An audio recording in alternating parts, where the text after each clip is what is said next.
Ooh, we're getting ready to talk to Brandon Hill, the star wide receiver, tight end, defensive end, whatever you want to call him at Mansfield High School.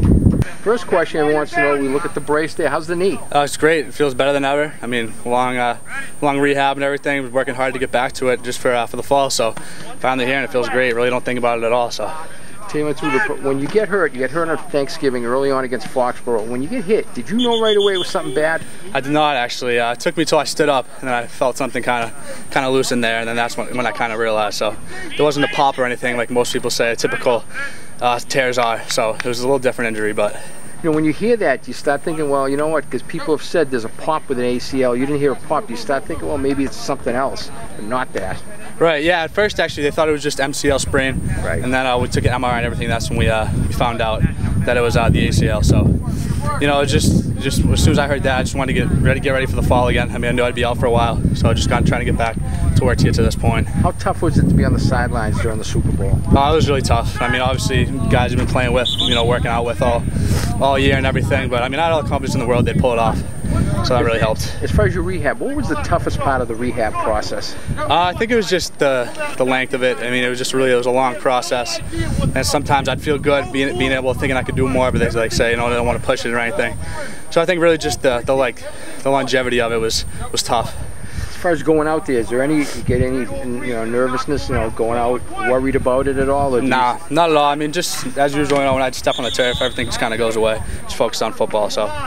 As far as your college, your future, you have two options: football, basketball. It seems like football is going to be the avenue that takes you somewhere. Yep. Have you started to narrow down the process of where you may want to go to school? A little bit, but just kind of seeing what happens during the season. I mean, I primarily focus on obviously my teammates and winning games, but then we'll see what comes along there. So, no final decisions or anything yet. So.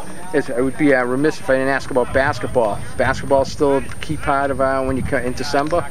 Oh yeah, definitely playing basketball. Yeah, got some guys coming back from last year. Really excited for it, especially missing this last season.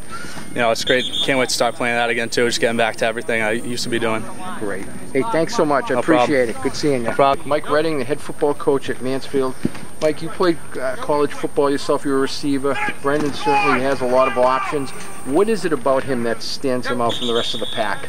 Well, I think the attractiveness of him to the colleges is the height at 6'5" and a quarter. He's got great height, got great athleticism for that size, and the big thing with him in the off season, he went from 205 to about 230, much stronger than he was a year ago.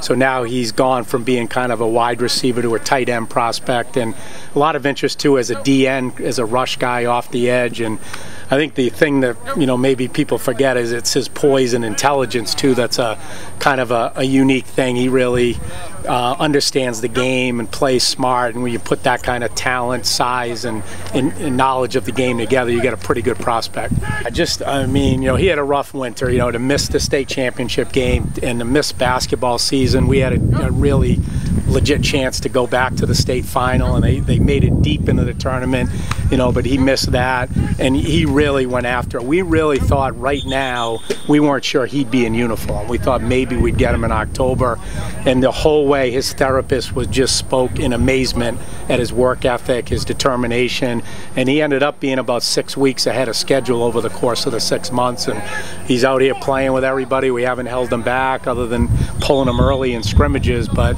he's a lot further along than we ever expected. Nice luxury when you've lost some of the guys you lost from last year. Yeah, I mean, we lost a lot of skill, and it's just nice to have him out at receiver. He runs great routes. He's got great hands. Him and Matt have been thrown together. Matt Carafa since Pop Warner C team back in 4th or 5th grade. It's actually the first time they've reunited since 8th grade because Brendan kind of moved up ahead of his grade level, but they've got a good connection, and with our line and our ability to run the ball, Brendan is kind of that X factor that people have to worry about. Do you double team him and let us run, or do you play him one-on-one and take a risk of giving up a lot of receptions? Great. Mike, thanks so much. All right, thanks, Danny. Appreciate it.